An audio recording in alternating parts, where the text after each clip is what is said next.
My mom tried to throw me a surprise birthday party, but I've always known she doesn't actually love me and loves my stepsister more, so I laughed in her face and will never speak to her again. Posted by you/tasty_word_2747. A little background: my mom and dad separated when I was 6 and went their separate ways. They had joint custody of me, but they both started new families. When I was 9, my mom married a man, let's call him Robert, who already had a daughter, let's call her Kira, who was 2 years older than me. My dad got engaged when I was 8 to a wonderful woman, let's call her Layla, whom he married when I was 12. My relationship with Layla is beautiful. She has truly been a mother to me. She basically helped my dad raise me, takes an interest in my life, comforts me, advises me, shares common interests with me, and we do many activities together. She and I recently talked about the possibility of her legally adopting me as soon as I come of age. Doing so now would be a bit messy legally because of my parents' joint custody, because, to me, she is my real mother, and I want it to be official. My relationship with my biological mother, on the other hand, is almost non-existent. Even though I was required to spend specific days with her, we never managed to bond because she spent all her time giving attention and affection to Kira, who already has her own mother. Even when she tried to involve me in some activities, she always included Kira, and we had to do only what Kira liked. At a certain point, I started declining her invitations and often asked if I could avoid going to her on the set days because I was almost always ignored or left aside, and I preferred to stay at home with my father and Layla. My father always tried to understand me, but he also had to honor the rules set by the judge. When I got older, he admitted that he was afraid my mother might make some mean move in court if he agreed to let me skip going to her on the appointed days, and, yes, this is something my mother would do. After learning this, I understood my father's reasons, and I absolutely didn't want to put him in trouble. So, I stopped making such requests and respected the schedule. Now, let's get to the point. In 2 weeks, I will finally turn 18. I was lucky because my birthday falls on the days I stay with my dad, so he, Layla, and I started planning my birthday a month ago. It will be nothing too crazy, just a party with family and friends at my favorite pizza place, a casual night where I just want to have fun with the people I care about and do what I enjoy. The place also has karaoke, and I love singing. Of course, after booking and setting everything up, we sent out the invitations, including one to my mother. Honestly, I didn't really want her there, but I figured this would actually be the last time I was obligated to involve her since, once I turn 18, I won't have to follow the judge's rules anymore.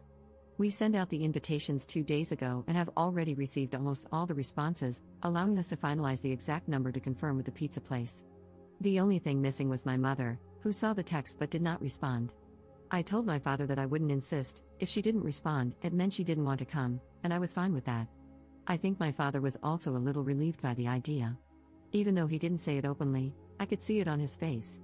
Anyway, the drama started this afternoon. My mother called me, very angry, accusing me of being childish and saying I shouldn't have planned anything without telling her first. This left me a little confused, and I reminded her that I have always planned all my birthdays with Dad and Layla. Most of the time, she didn't even remember, so complaining now was quite hypocritical. This made her even angrier. She started attacking me, saying that Kira had been crying ever since I sent the invitation to my mother because she had already planned an entire birthday party for me. I was completely speechless because the relationship between Kira and me is non-existent. She is the classic spoiled brat who always wants to be the center of attention, and my mother has always supported her behavior, making it worse. Clearly, she and I have never gotten along. I just couldn't understand why on earth Kira would want to organize a birthday party for me. It didn't make any sense. I asked her why Kira did it, and especially why she did it without telling me. I mean, did she really think I wouldn't make any plans for my 18th birthday? It was ridiculous. My mother said it was supposed to be a surprise, and since I hadn't told her about my plans, she assumed I didn't want to do anything for my birthday. And I mean, she could have asked, right? But no. Then came the worst part, the part that, I admit, made me lose my cool. My mother started listing all the things Kira had prepared for my party, maybe to rub it in my face what I would be missing, and they were all Kira's favorite activities. Things I didn't like at all. She had booked a fish restaurant for lunch, and I don't eat fish. Not because of some whim, but because it makes me feel sick. Just the smell of fish makes me nauseous. I'm not allergic, I've had it checked, my body simply rejects it. She also planned an afternoon activity at a ranch near the city where my mother now lives, where you can ride horses. And, well, I don't like it. I have nothing against horses in particular, but the idea of riding one or getting really close to such a large animal scares me. Then she planned to go back to my mom's house for a backyard barbecue for dinner, which I definitely didn't want to do because I don't want to spend more time with my mom than absolutely necessary. My mother also mentioned that they had already sent out invitations to everyone. At that point, I was completely speechless, but I had to ask her who they had sent them to because my friends, my dad, and his family hadn't received anything. It turns out the guest list was mostly Robert's family, my mom's family, and Kira's friends. I mean, it was basically a party organized by Kira for herself under the pretext of being for my birthday. So, I didn't hold back anymore. I laughed in my mother's face and hung up the phone. It was all too ridiculous to be true, come on. A little while ago, my dad came to talk to me, saying that my mom had called him, furious because I laughed at her when she told me about the party they had organized for me. He seemed upset and started saying that, despite my feelings toward my mom, they were trying to do something nice for once. I stopped him right away and explained in detail how the party had been organized, a detail my mom had apparently left out when she spoke to him. His expression changed quickly, and he just said, "I'm going to make a phone call." Now, I've been hearing him yelling at my mother for at least 20 minutes straight. Layla came to me after hearing about the situation and said that, while she could relate to my frustration, I was a bit rude to laugh in my mother's face and hang up without explaining. From her perspective, I should have spoken out like an adult, regardless of my feelings, and tried to sort things out in a civil and mature way. She wasn't angry, just a bit disappointed in how I handled it. After she left, I started reflecting on my actions. Maybe I was a little hasty, but honestly, I don't think talking to my mom would have helped the situation. Still, I'm beginning to wonder if I could have handled it better. Update 2 days later. Okay, I didn't think my post would get all this attention, but thank you all for the good wishes and words of comfort. I read all your comments and decided to follow some advice. First of all, I talked to Layla about my reaction to my mother. Layla raised me to value the importance of communication and always encouraged me to talk about my problems so I could solve them, so I understand where her comment about my behavior came from. I also shared my point of view, explaining that the situation my mother was describing was so absurd that laughing was the only natural instinct I had. While my mother was talking, at some point, I thought, is this a joke? Or some sort of bad prank? Is she making this all up? Because her nonsense was absolutely ridiculous. Layla said she understood me, and, as many of you have mentioned, she just wanted me to realize that there will be situations in my life where I can't simply laugh and hang up the phone. She was genuinely concerned about my reaction. Anyway, we managed to clear things up between us, and I'm happy about that. I also talked to my dad about the phone call he had with my mom. Apparently, my mom had an excuse for everything. She said that Kira just wanted to do something nice and sisterly for my big day, that she wanted to share her hobby, riding horses, with me, and that she never thought my fish problem was a real issue but just a whim. She claimed the restaurant they had booked served the best fish around. That last one is a blatant lie because, when I was little, I threw up a couple of times in front of my mom simply because we went somewhere that smelled strongly of fish. She knows very well it's a real issue for me. My dad retorted that nothing they had prepared had been done for me, pointing out that Kira had clearly planned the party for herself. He asked, "What kind of party is it for me if none of my important people are there?" My mother didn't respond to this, she just started ranting that I was ungrateful and spoiled. At that point, my father told her to go to hell and hung up the phone. After hearing this, I decided to follow another piece of advice you gave me and wrote a message to my mother. This time, I chose to be mature and compose the message as politely as possible. I apologized for laughing, explaining that what she was saying was so ridiculous that it was the only reaction I could manage. I reminded her that she had never put any effort into building a relationship with me, that she doesn't know me at all, and has never cared to get to know me. I concluded by saying that, since the birthday party Kira organized only included things that Kira liked, they could enjoy it together with their family and friends. I also told her that her invitation to my pizza party was withdrawn and that she shouldn't bother showing up, as she had already made it clear with her last phone call where her priorities lay. I explained that I was now making my priorities clear as well, and she was absolutely not on my list. I told her that I already have Layla as a mother, and I couldn't be happier with her. I concluded by wishing her well with her new family and asking her not to contact me again. She read the message but didn't respond, and I'm fine with that.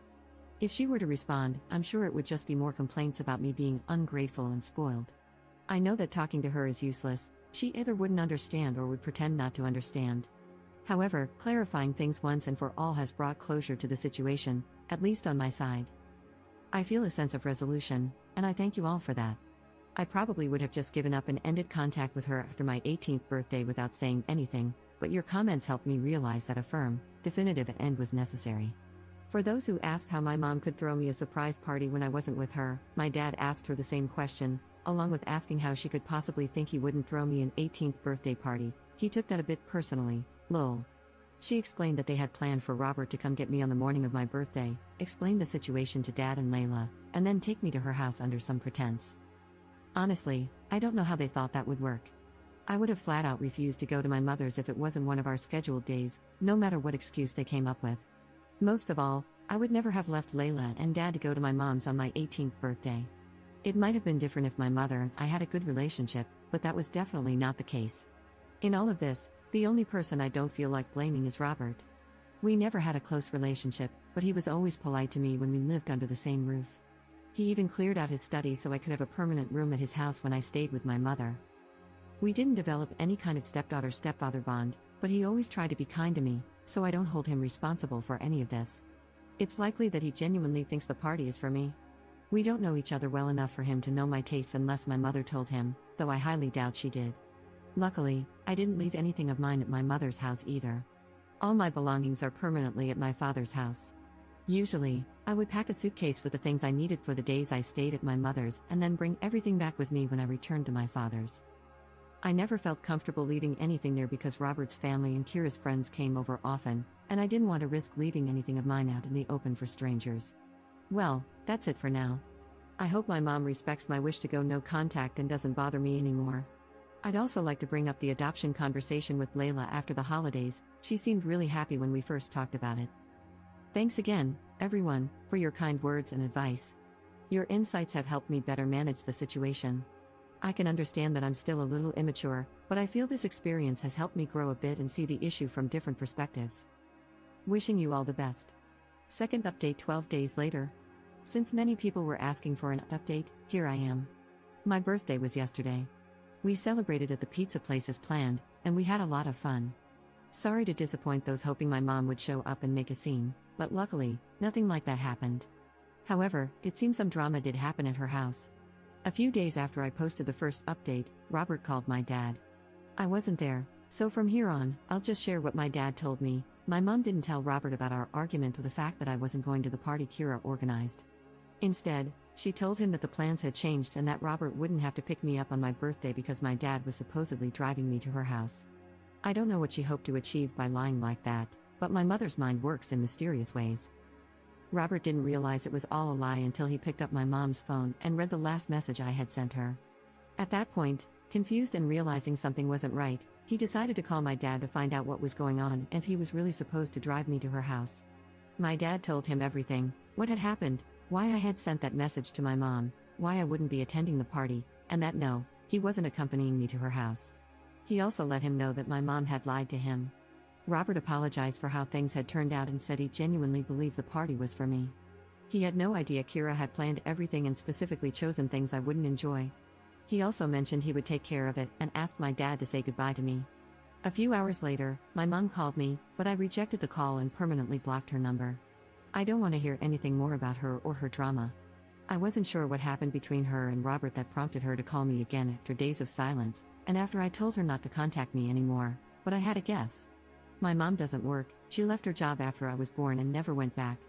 Robert is the only one bringing money into their household, so he would have been the one to pay for everything Kira planned for the party. I figured that when he told my dad he would take care of it, he meant canceling everything or refusing to pay for it. This theory was confirmed just yesterday morning. I received birthday greetings from my aunt and grandmother, as I do every year, and they also sent me a nice sum of money as a gift. After the birthday message, my grandmother added that she was sorry my party had been cancelled but understood the reason after Robert explained it to her. So yes, Robert did cancel everything, and he even told everyone why. This must have pissed my mom off a lot, I guess, lol. Anyway, my dad read my grandma's message and suggested inviting her to the party we were having that night. I was hesitant because, as I mentioned in a comment on my previous post, we don't have a close relationship at all. But then I thought, why not? She's still my grandma, and it's not like she's ever been mean to me. So I replied to her message, invited her, and she accepted. Honestly, it wasn't bad having her there. She even participated in karaoke with me, and we had fun. We left the pizzeria late, so she ended up sleeping at our house, and this morning, she even made us breakfast. I don't know if our relationship will change after this, but for now, I'm happy. It's nice to finally have a grandmother, even if it took 18 years to get to this point. Thanks again for your advice, words of support, and the private birthday greetings over the past few days. Sorry I didn't reply to everyone, but please know that you all warmed my heart.